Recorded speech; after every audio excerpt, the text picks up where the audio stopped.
So basically, this is a presentation on best-in-class GST HSN audit data, and attached is the details. So first of all is how do we find out the HSN entry errors for smooth invoicing and use the Power BI to transfer the tally schemas with quickness and ease. So what is the value proposition we are actually giving? We're looking to eliminate complex manual spreadsheets and transversing the tally hierarchy of it. A tally stores the data in a tree-based system. So, in order to to do the auditing, you need to do very complex manual spreadsheets. So we are looking to eliminate that. The custom functions they're already built into the product. So we will try and explain that. We are looking to eliminate the complexity of tally. And then we are looking to eliminate the custom function, the voucher level for GST audit extract. But that means, these are all pre-built, and therefore we will be taking care of all the coding in the product level also. We're going to reduce the manual efforts in GST audit, and then we're going to handle the difficulties in handling the complex GST environments in Tally. We're going to raise the quality of the masters and audit of the masters. Right. So for this, we have made ready-made TDL collections, ready-made Power BI reports, and created a module for tree-based to relational database conversion. So as you know that in Tally, basically data is stored in a tree-based system, and the GST HSN data can be stored in voucher, stock item, stock group, GST classification. This is actually just for the stock item level. Similarly, for the ledger level, it's going to be voucher, ledger, group, and GST classification. So there's an HSN storage duplicacy at various levels of hierarchy. This is the default hierarchy as we understand, which Tally uses for extracting the data from the hierarchy, which is voucher, ledger, group, stock item, and the company. Right? Now, if we look at in terms of HSN extraction logic, so this is the $$ GST transaction info is actually the core function by which by date, by ledger name, and by the stock item name, one should be able to, in this particular format, be able to extract data at the GST object collection level, right? So all these can be actually extracted by $$ get GST transaction info. But by default, I can actually also store the data in the voucher. So if one needs to get the data from the voucher, then you can use, so this was actually done at the on inventory entries level. So then you can use the GST ORDN classification entries, right?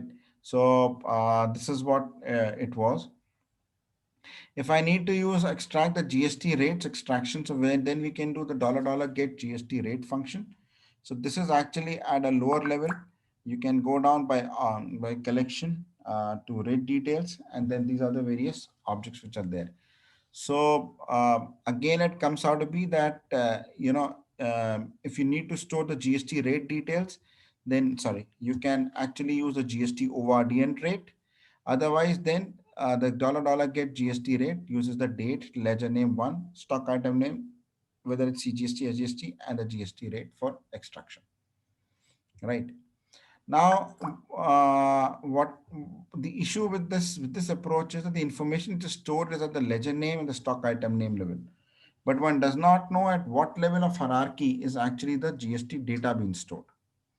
Right. For example, within the stock item name, for a particular stock item, the GST data could be stored at the stock item name level, at the stock group level, or at the GST classification level. Similarly, for the ledger, the data could be stored at the ledger, the group, or the classification level. So the default functions of Tally actually the level of information stops here, and one does not know how to go further down the audit. In order to resolve that, what we have done is we have actually made custom functions. So we have made a large number of these custom functions. So for example, this particular function actually extracts the reverse charge applicable rate. So my parameter is the input parameter is the group name, which is the string, and it returns a string. And I've defined these various variables inside it. And I set the default value as blank. Now $$ is sysname group name means that till the time if this particular this parameter is actually the system name, that means the highest level of hierarchy, then I return blank. Otherwise, I set the parent name equal to group name, and till the time the parent name is not at the sysname, that means is sysname. System name basically means that at the highest level of hierarchy, the system name. Then basically we look at var the stock group, and then this is a collection field by key which we have used. That means that from this particular collection which we have, based on this particular parent name, we picked up the name. This is the built-in collection which we have. Similarly, for the var HSN code, based on this particular collection, based on this parent name, I picked up the HSN code. Now, if this HSN code is not empty, then because then only then it picks up the reverse charge applicable rates based on this particular stock group. It goes to that particular stock group and then it goes to the GST details. Last, there is reverse charge applicable. So now this particular function was for calculating the reverse charge applicable details at the stock group level. Similarly, this kind of function was replicated at the stock item level and the tax classification level. All right. And then, and then of course we return the var reverse charge applicable. Now, in order to actually, find out, okay, at the voucher level, if at the voucher level, what is the actual, based on the voucher level data, what was the associated flattening of the GST rate? You might actually have to do a lot of custom functions and you might have to walk the collection. That will take a lot of memory. Instead of that, we have replaced it with joins and lookup value, and where we can reduce the memory requirements by more than 90%. So you have the ODBC extract, and basically we're going to remove the requirement of making the reports and the sub reports and multiple spreadsheets and get a single output, right? So, and so now let's go back to this particular report, right? And I go down to the product reports, which is all part of your package. And in this particular product report, this is product report. So if I go to MNBA and let's go down here.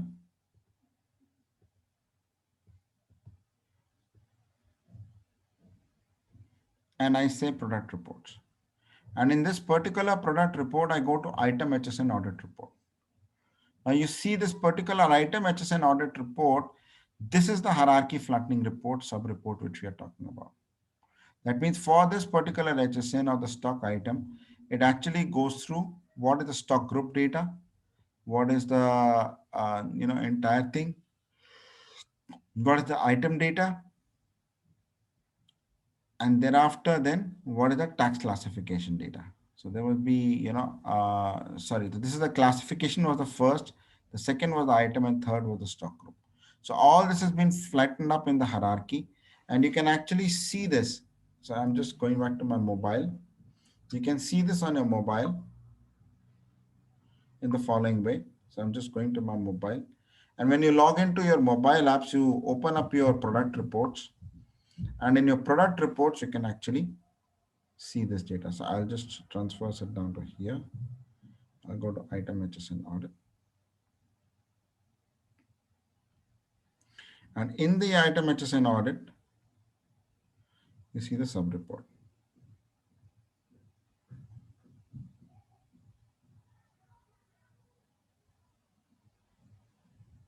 So it's getting the sub report.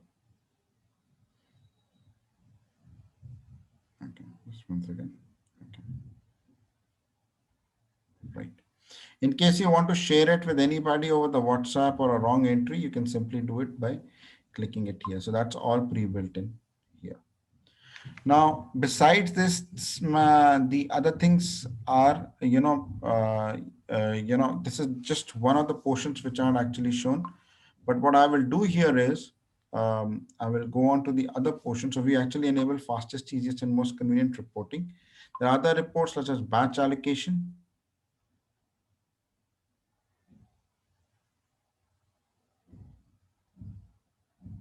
ABC classification as batch, which we will look into in more detail.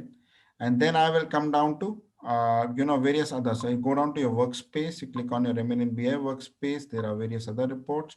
So there is a finance integration module, complete finance, which is your complete finance module, wherein you can actually capture all the finance reports that you require.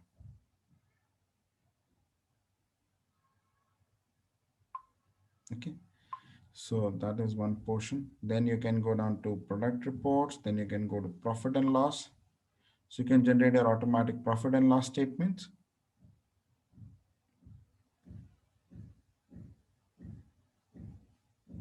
Again, you can actually share it, right? And then I'm going down to, the sales and purchase dashboards.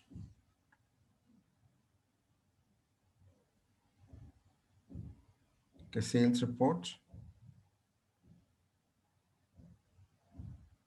purchase dashboards. Okay. So all these dashboards are available easily on a mobile, but through very low refresh times on the Microsoft Cloud app and easily integratable with your Tally on-site data. And this is the preliminary package. So the preliminary package will contain voucher all inventory entries, voucher inventory entries and batch allocation, voucher all ledger entries, voucher all ledger bill allocations. In terms of snapshots, you're looking at stock item, ledger, and the bill walk, right? And the deliverables are given here. And we have discussed just one report today, and you can buy all this for 3,000 plus 18% GST. What we require is simply the tally serial number, and this is the prerequisite for downloading it in case you want to do it on your desktop. With this, I come down to the end of my demo. Thank you very much for your time, and any questions are welcome.